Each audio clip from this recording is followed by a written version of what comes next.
నమస్తే. ప్రస్తుతం మనతో పాటు సీనియర్ జర్నలిస్ట్ దాము బాలాజీ ఉన్నారు. ఆయనతో మాట్లాడదాం. నమస్తే సార్. నమస్తే. ఇవాళ గాంధీ భవన్‌లో ఢిల్లీ పోలీసులు నోటీసులు ఇవ్వడానికి వచ్చారు. అది ఏ నేపథ్యంలో ఇవ్వడానికి వచ్చారు సార్? యాక్చువల్గా ఒక ఫేక్ వీడియో అమిత్ షాది. అదేంటంటే ముస్లిం రిజర్వేషన్ రద్దు చేస్తున్నాం అనేది, అట్లాగే ఎస్సీ ఎస్టీ వాళ్ళ రిజర్వేషన్ కూడా రద్దు చేస్తాం మేము అధికారంలోకి వచ్చినాక అన్న ఒక వీడియో వైరల్ అయింది. సో దాన్ని తెలంగాణ కాంగ్రెస్ నాయకులే వైరల్ చేశారని, ముఖ్యంగా రేవంత్ రెడ్డి ఒక 5 మంది తెలంగాణ కాంగ్రెస్ నాయకులు చేశారని రేవంత్ రెడ్డికి నోటీసులు జారీ చేసింది. ఇది వచ్చి ఐఎఫ్ఎస్ఓ అంటారు. ఐఎఫ్ఎస్ఓ అంటే intelligence fusion and strategic operations అనే ఒక సంస్థ ఢిల్లీలో ఉంటుంది అన్నమాట. ఈ సంస్థకు సంబంధించిన ఢిల్లీ సైబర్ సెల్ వాళ్ళు నోటీసులు ఇష్యూ చేశారు. ఇదేంటంటే మన హోమ్ మినిస్ట్రీ కంప్లైంట్ ఇచ్చింది ఈ పోలీస్ డిపార్ట్మెంట్కి, వాళ్ళు ఇప్పుడు ఇచ్చారనమాట. మామూలుగా ఫేక్ వీడియోలకు సంబంధించి కానీ ఇంటర్నెట్లో ఇటువంటి ఒక తప్పుడు సమాచారం కావచ్చు, వీడియోలు కావచ్చు, ఆడియోలు కావచ్చు, ఇట్లాంటివి వెళ్తే ఈ సంస్థే చూస్తుంది. ఆ మధ్య కూడా మన రష్మిక మందన్నకు సంబంధించిన ఒక డీప్ ఫేక్ వీడియో అంటారు, ఆ వీడియో బయటకు వచ్చినప్పుడు కూడా ఇదే సంస్థే గుంటూరులో ఒక అతన్ని అరెస్ట్ చేసిందన్నమాట. అందువల్ల దేశవ్యాప్తంగా జరిగేదాన్ని ఈ ఐఎఫ్ఎస్ఓ సంస్థ చూస్తుంది. వీళ్ళకి సైబర్ సెల్ అక్కడ ఉందన్నమాట, పోలీస్ క్రైమ్ సెల్లు.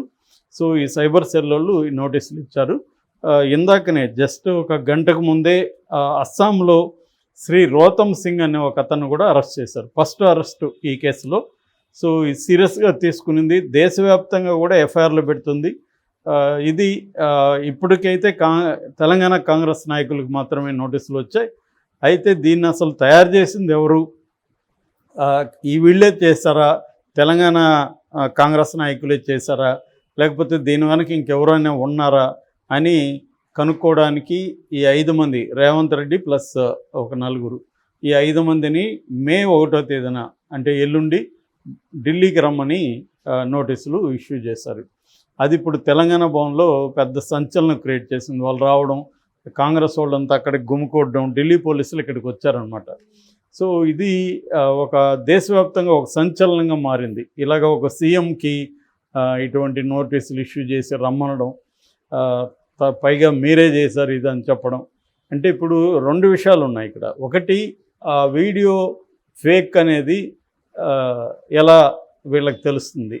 ఇప్పుడు ఒక వీడియో బయటకు వచ్చింది, మనం ఏం చేస్తాం, వీడియో నిజమే అనుకుంటాం మామూలుగా లేమెన్గా చూసుకున్నప్పుడు. సో అది నిజమా కాదా ఎలా తెలుస్తుంది మనకి? నిజం అనుకొని నేను ఫార్వర్డ్ చేస్తాను ఇంకెవరిలో కూడా చూస్తే మంచిదని.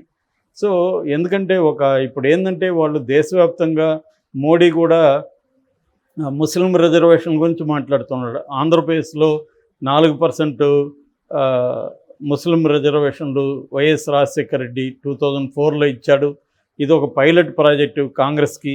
దేశవ్యాప్తంగా మత ఆధారిత రిజర్వేషన్లు ఇవ్వకూడదని ఉన్నా కూడా వీళ్ళు ఇస్తున్నారు అని ఆయన దేశంలో అనేక రాష్ట్రాల్లో చెప్తున్నాడు. ఈ కాంటెక్స్ట్లో మేము వస్తే ముస్లిం రిజర్వేషన్లు ఉండవు అనేది చెప్తున్నారు. సో వాళ్ళు ఏం చెప్తున్నారంటే ఎస్సీ ఎస్టీ బీసీ రిజర్వేషన్ల నుంచి లాక్కొని ముస్లింలకు ఇస్తున్నారని చెప్తున్నారు. నిజానికి ఇది అబద్ధం క్లియర్గా. ఎందుకంటే వైఎస్ రాజశేఖర రెడ్డి 2004లో ఆయన బీసీలో ఏబిసిడి ఉంటుంది కదా, బీసీలో ఏబిసిడిని ఏం డిస్టర్బ్ చేయకుండా బీసీఈ అనే ఒక కేటగిరీని క్రియేట్ చేసి ఈ ముస్లింల్లో ఉండే దళిత్ కావచ్చు, బీసీలు కావచ్చు, వాళ్ళకి 4% రిజర్వేషన్ ఇచ్చారు. ఇది మతపరమైన రిజర్వేషన్ కాదు. మతపరమైన రిజర్వేషన్ అయితే సుప్రీంకోర్టు కొట్టేసేది. ఎందుకంటే దీని మీద అప్పట్లోనే ఆర్ఎస్ఎస్ వాళ్ళు, ఇతర హిందూ సంఘాలు సుప్రీంకోర్టులకు వెళ్ళాయి. సుప్రీంకోర్టులో సుదీర్ఘకాలం పాటు జరిగింది. సుప్రీంకోర్టు ఫైనల్గా దీన్ని 4% కుదించి ఈ రిజర్వేషన్ ఆమోదించింది.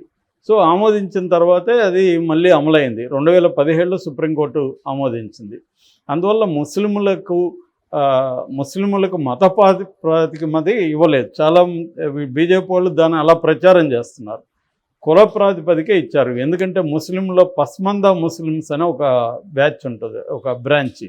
పస్మందా ముస్లింలు అంటే ఏంటంటే ఇండియాలోనే కన్వర్టెడ్ ముస్లిమ్స్ వాళ్ళు, ఇండియన్సే వాళ్ళు కన్వర్ట్ అయ్యారనమాట. ఆ కన్వర్ట్ అయిన వాళ్ళని పస్మందా ముస్లిమ్స్ అంటారు. మామూలుగా మనకి ముస్లిమ్స్లో 3 రకాలు ఉంటారు ప్రధానంగా. ఒకటేమో అస్రాఫ్స్ అంటే వాళ్ళు ఫార్వర్డ్ కాస్ట్ అనమాట ముస్లిమ్స్లో. అటు కాకుండా దళితుల్ని అర్జాల్స్ అంటారు. అర్జాల్స్ అంటే దళిత్ కన్వర్టెడ్ ముస్లిమ్స్. అట్లాగే అజ్లాబ్స్ అంటారు. అజ్లాబ్స్ అంటే బీసీలు అనమాట. వీళ్ళందరినీ కలిసి పస్మందా ముస్లిమ్స్ అంటున్నారు. ఈ పస్మందా ముస్లిం పాపులేషన్ ఇండియన్ ముస్లింలో 85% ఉంది. ఈవెన్ బీజేపీ కూడా దీనికోసం ఒక సపరేట్గా ఒక సెల్లు పెట్టింది పస్మందా ముస్లింలను అట్రాక్ట్ చేయడం కోసం. బీజేపీ కూడా ఆ పని చేస్తుంది. రాజ్నాథ్ సింగ్ ఇదే పనిలో ఉంటాడు. ఎందుకంటే రాజ్నాథ్ సింగ్ని కొంత వీళ్ళు నమ్ముతుంటారు అనమాట. మన దేశంలో ఉండే ముస్లిం పాపులేషన్లో మొత్తం పాపులేషన్లో 15% ముస్లిం పాపులేషన్ ఉంటే అందులో మళ్ళీ షియా పాపులేషన్ ఒక 15% ఉంది. వాళ్ళని టార్గెట్ చేస్తుంది బీజేపీ. అట్లాగే ఈ పస్మందా ముస్లిమ్స్, నేను ఇందాక చెప్పిన ఈ 2 కేటగిరీలు ఎవరైతే ఉన్నారో వాళ్ళని చేస్తుంది. వీళ్ళకి సంబంధించి 1990లో కూడా పస్మందా ముస్లిం మహాజ్ అనే ఒక సంఘం కూడా ఏర్పడింది. అలీ అన్వర్ అన్సారీ అనే అతను దీన్ని ఫ్లోట్ చేశాడు అనమాట. ఈ సంఘం వచ్చి పస్మందా ముస్లింల తరఫున ఫైట్ చేస్తుంటుంది. అందువల్ల మన దేశంలో, ఎందుకంటే ఇస్లాం అనేది బయట నుంచి వచ్చినప్పటికీ ప్రధానంగా మన దేశంలో ఉన్న కింది స్థాయిలో ఉన్న కులాల వాళ్ళే ముస్లింలుగా కన్వర్ట్ అయ్యారు. తర్వాత వచ్చిన క్రిస్టియానిటీలో కూడా వీళ్ళే ఎక్కువ కన్వర్ట్ అయ్యారు.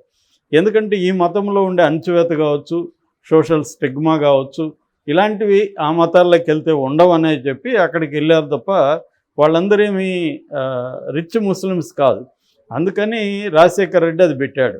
దాన్ని మోడీ ఇప్పుడు ఏం చెప్తున్నాడు, వివిధ రాష్ట్రాల్లోకి వెళ్ళి మోడీ చెప్తున్నాడు, ఇట్లా రాజశేఖర్ రెడ్డి ఉన్నప్పుడు చేశారు, ఇది కాంగ్రెస్ పైలట్ ప్రాజెక్టు, ఇప్పుడు కానీ కాంగ్రెస్కి మీరు అధికారం ఇచ్చి ఇండియా కూటమి వస్తే దేశవ్యాప్తంగా ఈ రిజర్వేషన్లని పెట్టేస్తారు, మీ నుంచి లాక్కొని పెట్టేస్తారు అంటున్నారు. ఈ కాంటెక్స్లో చూసినప్పుడు ఆ వీడియో ఫేక్ అని ఎలా అనుకుంటారు ఎవరైనా? సో మోడీ అలా చెప్తున్నాడు, అమిత్ షా కూడా అలా చెప్పాడేమో అనుకుంటారు కదా. సో ఇప్పుడు ఆ వీడియో ఫేకు, మీరు దాన్ని షేర్ చేశారు కాబట్టి మీరు నేరస్తులని చెప్తున్నారు. ఇది క్లియర్గా ఇండియా కూటమిని వేధించడానికి తప్ప వేరేదేం లేదు. నిజానికి ఫేక్ అయితే ఆ ఫేక్ని ఎవడు క్రియేట్ చేస్తాడో వాడిని పట్టుకొని వాడిని అరెస్ట్ చేయాలి తప్ప అది ఫేక్ అని తెలియకుండా వీళ్ళు చేస్తే వీళ్ళు ఎలా నేరస్తులు అవుతారనేది ఇప్పుడు దేశవ్యాప్తంగా చర్చ జరుగుతుంది. ఎందుకంటే ప్రతి పార్టీ కూడా ఎలక్షన్ టైంలో ఏది దొరికినా షేర్ చేస్తున్నాం. మన ఆంధ్రప్రదేశ్లో చూస్తున్నాం కదా. ఇప్పుడు మొన్న భువనేశ్వర్ది వచ్చింది. భువనేశ్వర్ది వాళ్ళైతే కేసులు పెట్టలా. ఎందుకు పెట్టలేదంటే అది ఒరిజినల్ అని వాళ్ళకి కూడా తెలుసు కాబట్టి. ఫేక్ అయితే కేసులు పెట్టేవాళ్ళు. సో వీళ్ళైతే ఇప్పుడు కేసులు పెడుతున్నారు. పైగా కావాలని వేధించడానికి ఒక ఎఫ్ఐఆర్ చాలు కదా. దేశవ్యాప్తంగా ఎందుకు ఎఫ్ఐఆర్లు పెడుతున్నారు అంటే వేధిద్దాము ఈ సాకు పెట్టుకొని రేవంత్ రెడ్డిని కావచ్చు, కాంగ్రెస్ పార్టీ నాయకులను కావచ్చు, ఇండియా కూటమి నాయకులను కావచ్చు, వేధిద్దాం అనేది బీజేపీ ప్లాన్గా మనకు కనబడుతుంది.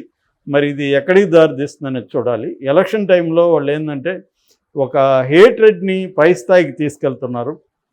ఎందుకంటే వాళ్ళకి ఒక భయము మొదలైంది, ఇన్సెక్యూరిటీ మొదలైంది. మనం ఎలక్షన్లలో మనం అనుకున్న సీట్లు సాధించలేమో అనే ఒక భయం అయితే కనిపించింది.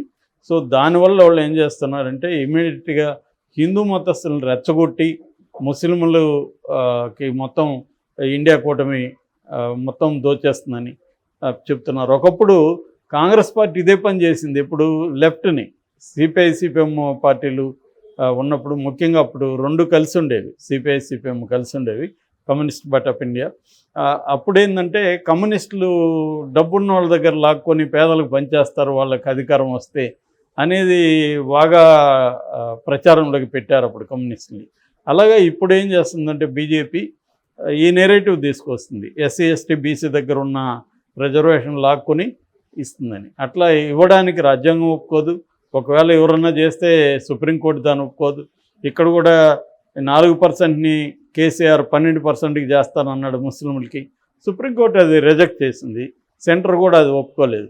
కాబట్టి ఎవరో అనుకుంటే ఏమీ అయిపోదు. ఇది కావాలని వీళ్ళు ఏంటంటే ముస్లింలకు వ్యతిరేకంగా హిందూ ప్రజానికాన్ని రెచ్చగొట్టి ఎన్నికల్లో లాభం పొందాలన్న ఒక స్ట్రాటజీలో భాగంగా ఈ ఫేక్ వీడియోని మీద కేసులు పెడుతున్నారు ఫేక్ వీడియోని షేర్ చేసిన వాళ్ళ మీద.